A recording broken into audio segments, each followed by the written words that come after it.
मुंढवा जमीन घोटाळा प्रकरणामध्ये पार्थ पवार यांचं नाव गोवलं गेलं। पुण्यातला हा घोटाळा मात्र आता या प्रकरणामध्ये अखेर पार्थ पवार यांना दिलासा मिळण्याची शक्यता आहे, कारण जमीन व्यवहार रद्दबातल झाल्यानं पार्थ पवार यांच्या कंपनीला हा भरावा लागणारा 23 कोटी रुपयांचा दंड आणि मुद्रांक शुल्क सुद्धा आता रद्द झालेलं आहे आणि त्याच्यामुळे या संदर्भात आता वेगळं वळण लागलेलं आहे, वेगळ्या चर्चा रंगतात। पाहूया हे प्रकरण नेमकं काय यावरचा रिपोर्ट। मुंढवा जमीन गैरव्यवहार प्रकरणात पार्थ पवारांना दिलासा। शासकीय जमीन खरेदी खताचा दस्त अखेर रद्द। 23 कोटींचा दंड राज्य सरकार माफ करणार।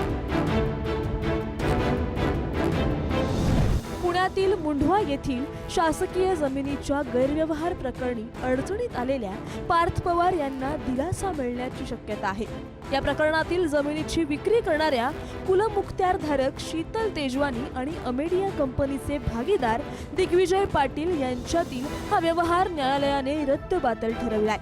खरेदी खताचा दस्त रद्द झाल्यानं बुडवण्यात आलेलं मुद्रांक शुल्क आणि दंड रद्द होण्याची शक्यता वर्तवली जाते।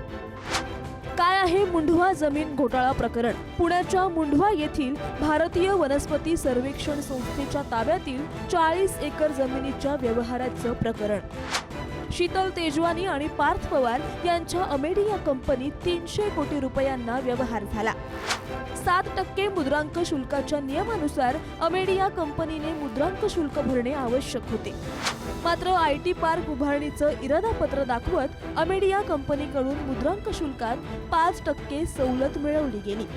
उर्वरित 2% शुल्क न भरता 500 रुपयांच्या शुल्कावर हा व्यवहार पूर्ण करण्यात आला। प्रकरण उघडकीला आल्यानंतर जमीन सरकारी असल्याचं स्पष्ट झालं। व्यवहार पूर्ण न झाल्यानं खरेदी खताचा दस्त रद्द करण्याची मागणी शीतल तेजवानी यांनी कोर्टात केली होती। त्यानुसार कोर्टानं हा दस्त रद्द करण्याचा निर्णय दिलाय। यामुळे आता या मालमत्तेत अमेडिया कंपनीचा कोणताही अधिकार राहिलेला नाही। मात्र या प्रकरणाची चौकशी करण्यासाठी नेमण्यात आलेल्या खारगे समितीच्या शिफारशींचं काय? खारगे समितीनं आपल्या अहवालात सरकारी कार्यपद्धती आणि यंत्रणेतल्या अनेक काळ्या बाजूंवर बोट ठेवलं होतं, मात्र त्यावर कुठलीही कारवाई होताना दिसत नाही। आता राज्यात असा संदेश जात आहे की घोटाळे करा, राजकारण्यांना बरोबर ठेवा, शक्य झाल्यास ती लुबाडा उघडकीस आलं तर न्यायालयामध्ये तो व्यवहार झालाच नाही असं सांगा आणि खुशाल मोकळे व्हा, तुमचं कुणीही काही करू शकणार नाही। राज्य शासनातले जे काही सध्याचे मंत्री राजकारणी आहेत त्यांची तशी इच्छा दिसत नाही। त्यामुळेच आता हा प्रकार, हा जो मुंढवा जमीन घोटाळा होता तो पूर्णपणे गाडला गेल्याचं आपल्याला दिसून येतंय। त्याच्यातून कुणाला काही शिक्षा होईल किंवा चांगलं काही निष्पन्न होईल अशी शक्यता शून्य झालेली आहे। या प्रकरणात मुद्रांक शुल्क विभागानं अमेडिया कंपनीला 21 कोटी शुल्क आणि 2 कोटी दंड अशी एकूण 23 कोटींची रक्कम भरण्याची नोटीस दिली होती। मात्र व्यवहार रद्द झाल्यानं हे शुल्क आणि दंड माफ करण्याची विनंती सरकारकडे केली जाऊ शकते।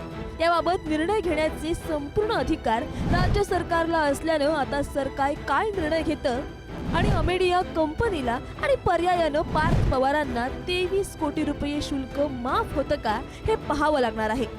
ब्युरो रिपोर्ट, पुढारी न्यूज।